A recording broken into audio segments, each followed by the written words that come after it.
everyone, and welcome to Just One More Paddle. Today's video is slightly different as I'm doing a two-parter about what I wear for paddling in the summer. And the first part is about what I wear for paddling when I'm going on long trips in inland waterways in the UK. And by inland waterways, I usually mean lakes, canals, and rivers. You're sitting there wondering why I've made this. Well, winter paddling is easy because the water's cold, the air's cold, and we only have 2 or 3 options.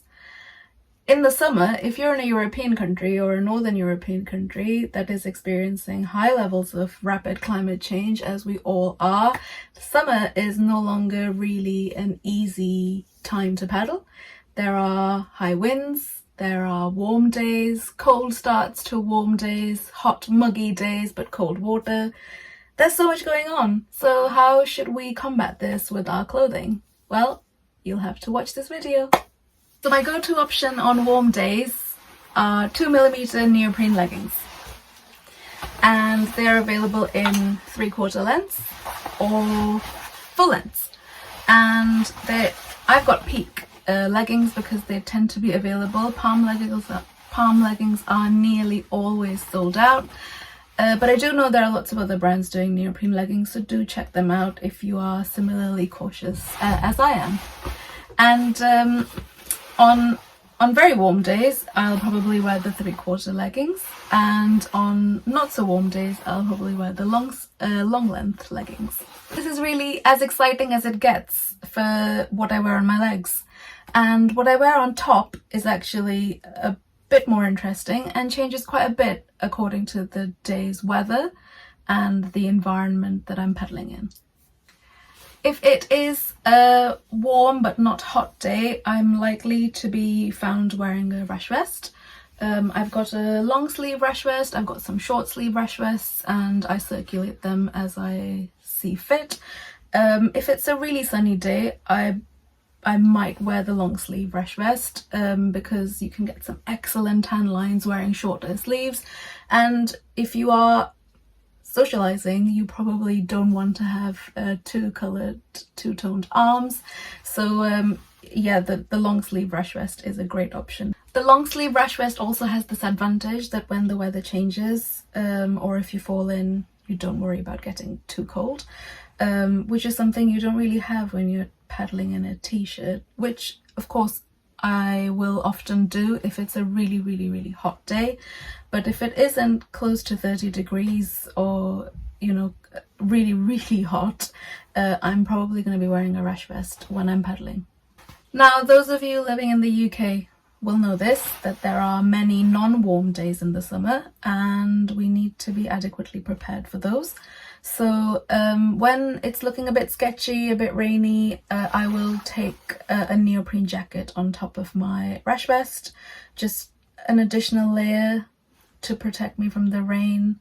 And if it's really muggy, yeah, it does get a bit hot, but it's useful to have when the temperature is that tiny bit lower. If it is looking like a breezy day, I will put on a windproof jacket, which is a really inexpensive jacket that I have from Mountain Warehouse. If I'm not sure, I'll just put it in my bag or have it quite handy so that I don't get cold. I should also say that we really underestimate the potential of cooling down when stopping for breaks or stopping for lunch on a long journey. So if you think you're okay in just a top on a warm spring day, think back to when you stopped for lunch and you got a bit chilly and wished you might have a jacket. So I just carry this all the time. It packs down quite well. I think it cost me 20 quid. You might spend 30 in Mountain Warehouse, and they're really durable. I've had this for years, and just it's really nice to have in your day bag.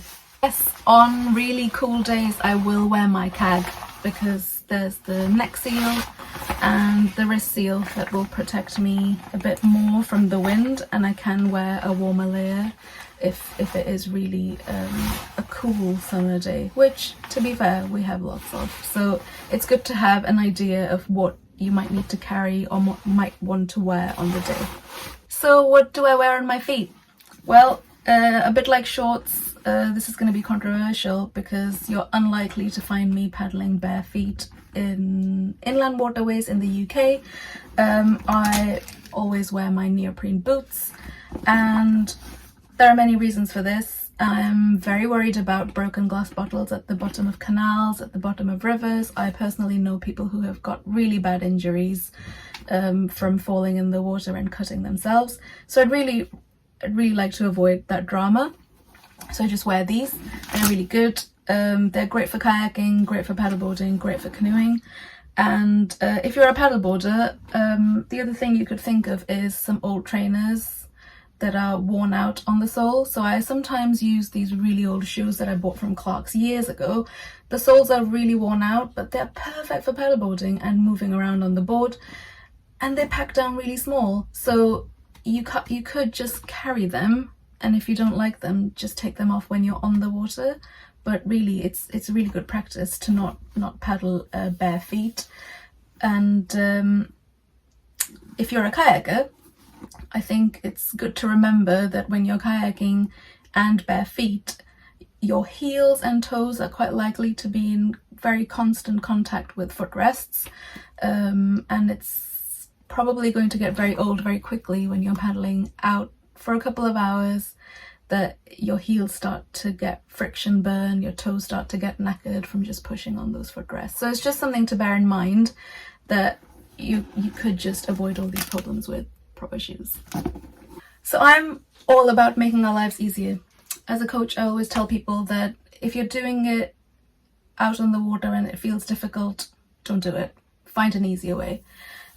So what else could make our lives easier when we're paddling on inland waterways?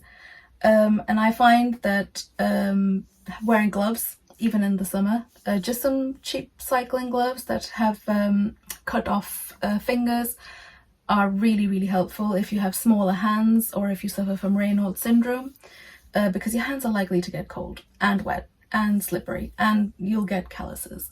And really, it's not a vanity thing, but we just don't want calluses on our hands if we can avoid it. So I wear these quite inexpensive cycling gloves with gel pads, and it's really helpful on a long day to avoid blisters, calluses.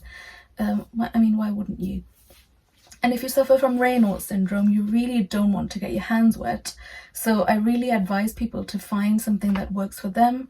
What I would say is that if you do suffer from Raynaud's, please stay away from neoprene gloves, because they're likely to make your life much worse. When neoprene gets wet and it's windy, wind really cuts through those wet gloves, and it's going to make things very painful. So try and find some gloves that are waterproof as much as possible. Or ask some swimming experts who will help you with that problem. But I really recommend gloves for those people who are out on the water for a long time and worried about their hands. I hope that video was helpful to you if this is your first summer paddling, or maybe your second or third, but you hadn't really thought about climate change and how we can dress for the water in the summer. There's always things to learn, there's always things to adapt and change, so it's never too late to try something new. If you think somebody else might benefit from this video, please share and comment on the video if you feel like you have something to add, or if you disagree with anything I said. It's just about having that conversation. And please feel free to subscribe to Just One More Paddle.